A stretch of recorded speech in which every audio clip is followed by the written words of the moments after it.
Hi everybody, it's Dave again from Tabletop Journal, and I'm really excited today because today we're going to talk about saving the planet. We're going to talk about eco-friendly things versus performance-oriented disposable pieces. So I don't really know the difference. I don't understand why I can't have both. To me, eco-friendly seems always to cost me more money. I don't know about you, but Scott and Andy are going to tell me why eco-friendly and performance aren't two disparate terms. So gentlemen, why can't I have it all? You can have it all. That's a total misconception that I think a lot of people have. You can start with something small and go to something large. From a price perspective, you can look at something like this box that is technically compostable and green. You can also look at something like this where it's aluminum. It's not compostable, but it has a recyclability function. This is going to cost a lot more than what this is going to cost. So therefore, that misconception of, hey, the green product's always more expensive is definitely wrong. Does that apply to cups? I mean, we're talking about containers there, but cups and cutlery as well? Cutlery, there are a lot of differences there. You're going to see a slight increase in cost when you look at cutlery. You're also going to see a slight increase in cost when you look at cups.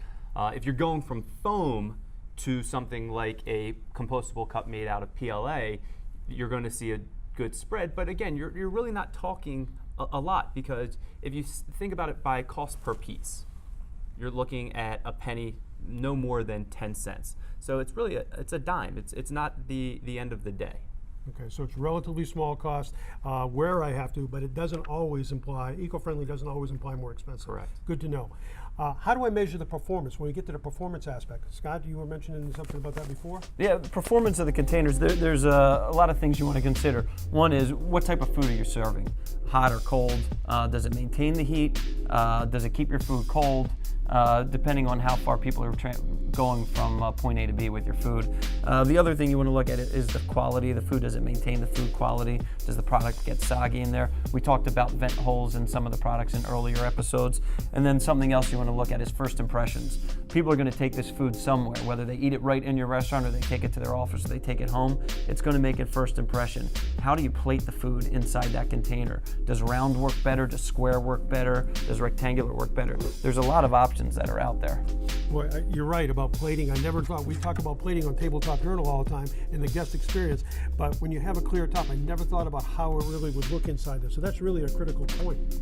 So I've heard a term called greenwashing. Can you explain what that means, and is that something as an operator I should be worried about, and where does all that come from?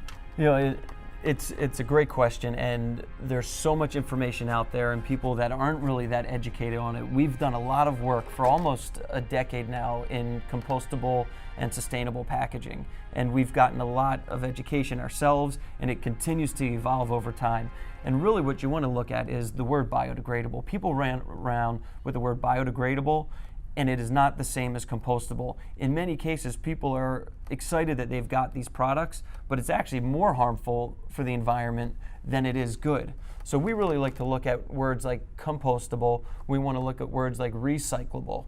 Compostable, you want to look at ASTM certifications. You want to look at BPI certifications. Those are products that you're really looking at. Even Cedar Grove, a tremendous operation up in Washington State, has their own certifications, and they are really something special, and you should look at them online. And then the last is recyclability. You want to look for items like PET. Those are items recycled #1. Those are products that are easily recyclable in any municipality. Those are products that can get from point A to point B if you're really trying to do something with your packaging program. Wow, it's really, I'm learning a lot with the disposables and the packaging program. It's not only about the branding and the performance of it, but these are heavy use single service items. They go into landfill and all that. So really the environmental friendliness of the product really is critical. It is, and it speaks to your brand. A lot of people choose why they want to go green for various reasons. Sometimes it's because it's important to their clients and they want to show their clients that's what they're doing, and they're being thoughtful about the products they're choosing. Sometimes it's a personal directive of themselves and they just want to be an honest operator and choose the right products. There's no wrong or right. There's product options and solutions for everybody. Part of the value system of a restaurant that they may have in their own corporate culture. Absolutely. Okay, gentlemen, tip of the day today? Tip of the day is be careful with the wording. Biodegradable does not necessarily mean compostable, and so therefore if you're looking for a compostable program, make sure you do your research to make sure that those products really are sustainable. Good advice. That's it from Deconstructing Disposables. We'll see you next time.